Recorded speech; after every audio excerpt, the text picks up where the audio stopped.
ہم اپنے YouTube channel پر آپ دوستوں کو خوش آمدید کہتے ہیں۔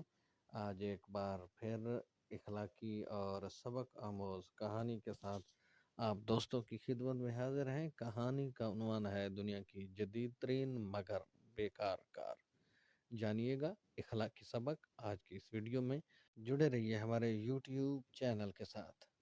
بسم اللہ الرحمن الرحیم والصلاۃ والسلام علی رسول الکریم۔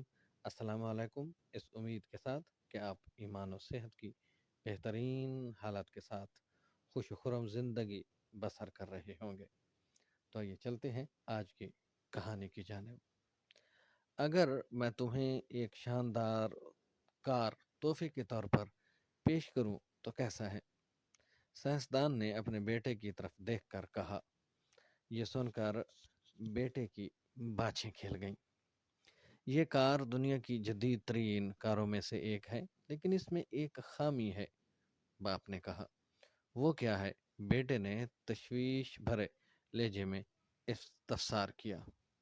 یہ کار اپنی مرضی سے چلتی ہے اور اپنی مرضی سے رکتی ہے۔ اس کے چلنے اور رکنے کا سسٹم ڈرائیور کے ہاتھ میں نہیں، نیز یہ کہ اس کی یہ خامی دور نہیں ہو سکتی، باپ نے کہا۔ یہ خبر سن کر بیٹے کی امیدوں پر اوس پڑ گئی۔ اس نے کہا، ابا جان، ایسی سواری کس کام کی کہ جب اسے روکیں تو چلے اور جب چلائیں تو وہ رکے؟ ایسی کار بدمستی میں کسی راہگیر کو کچل سکتی ہے، کسی اونچائی سے گر سکتی ہے اور کسی مکان کو گرا سکتی ہے۔ یہ کار منزل تک پہنچنے کی بجائے منزل سے دور کرنے کا سبب ہے۔ اس سے تو بہتر یہی ہے کہ میں بیکار ہی رہوں۔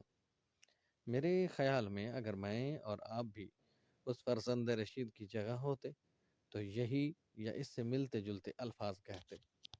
لیکن حیرت کی بات تو یہ ہے کہ ہم ایسی کار کو تو ناکارہ سمجھتے ہیں جو اپنے مالک کے قابو میں نہ ہو، لیکن اس شخصیت کو کچھ نہیں کہتے جو نفس کو قابو کرنے کی بجائے اسی کے ہاتھوں یرغمال بن چکی ہو۔ انسانی نفس جب قابو سے باہر ہو جاتا ہے تو پھر جسم کا ہر عضو اس کی خواہشات کے تابع ہو جاتا ہے۔ چنانچہ کبھی آنکھیں فحش مناظر دیکھنے پر مجبور ہو جاتی ہیں تو کبھی زبان بد کلامی کرتی ہے، کبھی ہاتھ دوسرے کے گریبان تک پہنچ جاتے ہیں تو کبھی پاؤں بدی کی راہ پر نکل پڑتے ہیں، یہاں تک کہ حواس خمسہ کے ساتھ دیگر اعضاء، دل اور دماغ سب سفلی خواہشات کے قابو میں آ جاتے ہیں اور بندہ شیطان کے بنائے ہوئے نقش قدم پر چلتا ہوا اپنے رب سے دور ہوتا چلا جاتا ہے۔ یہ تھی آج کی کہانی جو آپ دوستوں کے ساتھ شیئر کی گئی۔ اس کہانی میں بیکار کار کا ذکر کیا گیا جو اپنی مرضی سے چلتی ہے۔ اسی مثال کے تحت انسان کا نفس جو انسان کے قابو میں نہ ہو، اپنی مرضی کے مطابق مرضی کرے، گناہوں کے راستے پر چلے تو پھر وہ اپنے رب سے دور ہو جاتا ہے۔ تو امید کرتے ہیں یہ کہانی آپ کو پسند آئی ہوگی۔